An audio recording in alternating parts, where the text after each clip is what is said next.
Welcome back, everyone. It's the Bourbon Judge. We're back at it. So today I've been challenged from my good friend Kurt over at SLB Drink. So Kurt and his son Trenton, but Kurt did an episode recently called "The Most Interesting Whiskey in the World." I think Kurt was kind of going off of the guy from I think it's the Dos Equis guy, the most interesting man in the world. So I appreciate the challenge, Kurt. Thank you, by the way, for the challenge. By the way, I'm sure most people, if you've seen the channel, Kurt and Trenton do a phenomenal job over at SLB Drinks. Had a chance to hang out with them. We did a barrel pick last year together. They are such just super cool guys. So I do accept your challenge, Kurt. Thank you very much, my man. All right. So I'm going to give you my opinion, 7 whiskeys that I think are flat out amazing, and they are truly the most interesting whiskeys out there, in my opinion. And there's 7 that I flat out love, and I love them all for different reasons. So I'm going to go through the 7. I will say there is one, Kurt, that you and I share. There is just one that we do share on the list. So that's pretty cool. Which one will it be? We shall see. Last thing I will say is that, so this is not in order, right? I'm just giving you the 7 whiskeys that I think are flat out absolutely amazing. But these are not, I'm not ranking them in order. So 2 is not better than 1 and so forth, right? Or 1's not better than 2, I should say, and so forth. Fair? All right. So let's go ahead. Let's kick it off. So the first one on the list, this comes from a smaller distillery, craft distillery in the state of Kentucky. I think the whiskey itself that they make there is absolutely amazing. But this one in particular is extremely unique. This is coming from Glens Creek Distilling. This is Cafe Olay. Glens Creek Distilling, Dave and his team, Dave is just making special whiskey, flat out. He's taking his time, his effort, his patience. He's putting it all into whiskey. I love this bottle because to me, I'm a big coffee drinker. It reminds me of like bourbon and coffee had a baby. You put it together, you got Cafe Olay. It's just such a chocolate, rich, deep experience. Dark raisin notes, and I love Cafe Olay. I know everyone loves OCD, the premium number 5 and so forth, but I'm telling you, regular OCD is fantastic as well. But Cafe Olay, absolutely amazing. I love this bottle. So this is the first one on my list. Number 1. All right. Number 2, the one I'm actually drinking. Oh boy, this brand, I will say, what these 2 brothers did is genius. Taking Canadian whiskey, older Canadian whiskey, blending it all together, and when I say every single batch gets better, I mean every single batch gets better. So for last year, my number 1 whiskey of 2023, Found North Peregrine, aged 20 years. Nick Taylor and his brother, oh my gosh, stop it. It just came out with Helldiver. I haven't had that one yet, but I'm sure it's pretty good.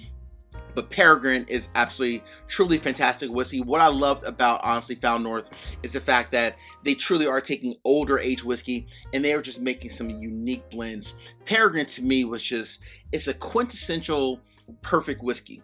It has character, it has depth, some great notes of like some really good, like some strawberry notes with some almost like a caramel note kind of covered that strawberry, if you will. Flat out, truly great, fantastic whiskey. And Found North is here to stay, honestly. Nick and his brother, I mean, they are truly just doing some special stuff, taking the Canadian whiskey and just making it better. And I love the fact that they're using older age Canadian whiskey as well. So kudos to them for kind of creating their own lane. If you have not tried Found North, I'm telling you folks, you are sleeping. You are missing out. Cheers to Found North. Woo! Damn, that is good. All right, number 3. So number 3 on my list is actually one of my single barrels. Now, this bottle, I'm not saying it just because it's my single barrel. It just happened to be one of the best pours I've ever had for me personally. I call this bottle, this was actually my first barrel pick I ever did as a channel for the Judge. I call this one the Bee's Knees. This is coming from Woodinville. We call this one the Bee's Knees. I will say it was not finished in a honey barrel. It's just a standard cask strength bottle or barrel coming from Woodinville. However, it tastes like it truly was a finished bourbon. This bee's knees, oh my gosh. Flat out amazing. Oh, I love this bottle so much on so many different levels rather. Absolutely fantastic. I love Woodinville as a whole. Their cast strength whiskeys. I mean, Woodinville is just great. I mean, state of Washington. But this bee's knees was just special. It was number one. It was number one. My first barrel pick ever. Love that one. For the channel, that is. For the channel. All right. Number 4. So number 4 is actually the bottle that Kurt and myself both have as part of our list, right? So we both had 7 bottles, but this is one where we do share, let's call it a common interest or our love for this whiskey. I know that SLB just did another barrel pick with them, and I'm actually in the works of getting another barrel pick planned with them as well. But number 4, oh man, this whiskey is so good. ASW, the Fiddler, in particular, the Georgia Hartwood. That Georgia Hartwood, I'm telling you, the heat down in Georgia, between the heat in Georgia and these wood staves, as it says here right on the front, these charred oak staves that they're putting into the whiskey, ASW the Fiddler, folks, it is truly exceptional quality whiskey. There's just something about it. It's just so deep, robust, dark, like brown sugars, caramel, leather. It's such a rich, full body like experience. And I love everything about it. I love the nose, I love the palate, I love the finish. I love everything about ASW, the Fiddler, in particular, the Georgia Hartwood. Absolutely amazing. This one here happens to be my barrel pick, which was phenomenal. But I'm not gonna lie, honestly, I've had other barrel picks from ASW, the Fiddler, the Georgia Hartwood, and all of them were fantastic, right? So it's not just about me, about my barrel pick. They were all phenomenal. This is my last bottle I have, by the way, unfortunately. So I need to do another barrel pick with ASW ASAP because that Georgia Hartwood, I'm telling you, it's just special whiskey. It really is. All right, 5, 6, and 7. Whew, boy, we're almost at the end of the road here. Real quick, 3 quick easy favors. Number 1, hit the like button. Number 2, drop me a comment. Let me know what are some of your favorite whiskeys out there that are the most interesting whiskeys that in your collection. And last but not least, please make sure you also subscribe to the channel and hit the bell so you get notification each and every time I release new content. Cool? All right. Cheers. Woo! That Found North is good. I'm gonna pour a little bit more. Quite delicious. All right, the judge, let's move over to number 5, 6, and 7. All right, so coming in the number 5 spot, when I think about this brand or this bottle, many people watching tonight's episode, you're probably going to be surprised by this pick. Why is that? Because it's not bourbon and it's not rye. Yes, it's not. I know. It's a big one. This is Redbreast. Yes, Redbreast Irish whiskey. This is the aged 12 years, cast strength. When I think of this whiskey, first and foremost, I have to give a huge shout out to my good friend over at the Bourbon Judge. They're the ones that really put me on to, number 1, American single malts, but then number 2, Irish whiskey as well. They actually sent me a sample of this and I was like, wow, this is amazing. To me, Irish whiskey, in most cases, if you're looking to make that kind of leap of faith, right? You've already had bourbon, you've had rye, and you enjoy bourbon and rye, and you want to try a different whiskey, maybe not as peated, if you will, so it doesn't have a ton of smoke. Irish whiskey in particular, this Redbreast is flat out just off the charts delicious. I had this as a sample for my good friends, again, Phil and Julie, and I loved it. Now, I mean, I loved it that much that it is truly, it belongs on this list. It's one that I love. This is actually my 2nd bottle of it. That's how much I loved it. So, hey, Phil and Julie, thanks for the recommendation. Redbreast, aged 12 years, cast strength. It belongs right here on the judge's table. Yes, indeed. All right. Number 6, number 7. Woo!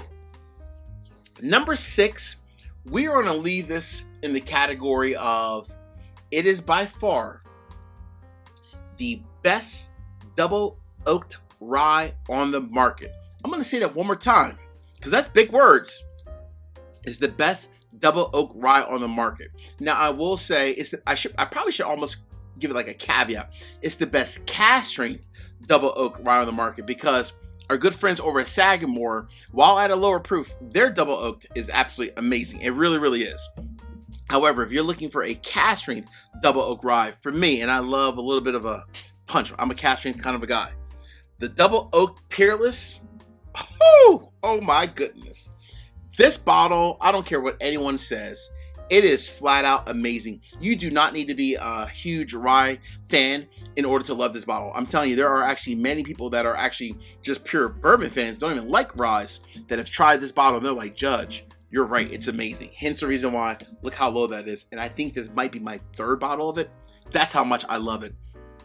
It's chocolate, it's that peppery notes, it's a little bit of mint, it's everything. But it's most important, it's flat out amazing. The double oak Peerless rye, stop it, stop it, stop it. Absolutely ridiculously good. All right, what is number 7 and why? So number 7 comes from, it's funny, I started with a craft distillery, I'm ending it with a craft distillery. So number 7 comes from a small craft distillery, no, not located in the state of Kentucky. I know that might be foreign to some people. There's great whiskey outside of Kentucky. A small craft distillery. I love almost all their products, but this one product in particular, it's so special on so many levels. Number 7, none other than Middle West Spirits. The Ported Pumpernickel Rye Whiskey, aged 5 years, cask strength. Oh my goodness. Folks, when I tell you this bottle is truly, this bottle of whiskey is honestly, it's dessert in a bottle, right? It is truly dessert in a bottle. They're taking rye whiskey, which traditional rye whiskey, spicy, a little bit peppery, a little bit minty, right? Floral notes. They're taking all that, but they're also using a ported pumpernickel rye. They're putting it into that port cask. It's sweet, it's spicy, it's honestly just perfect. It is flat out perfect. So when I think about rounding out the 7 most interesting bottles out there in my collection that I flat out love, these 7 are it. Hey, Kurt, thanks again for the challenge. Until the next time, as we say in this courtroom, peace, cheers, most important. Salute. Cheers, Kurt. Cheers, everyone else.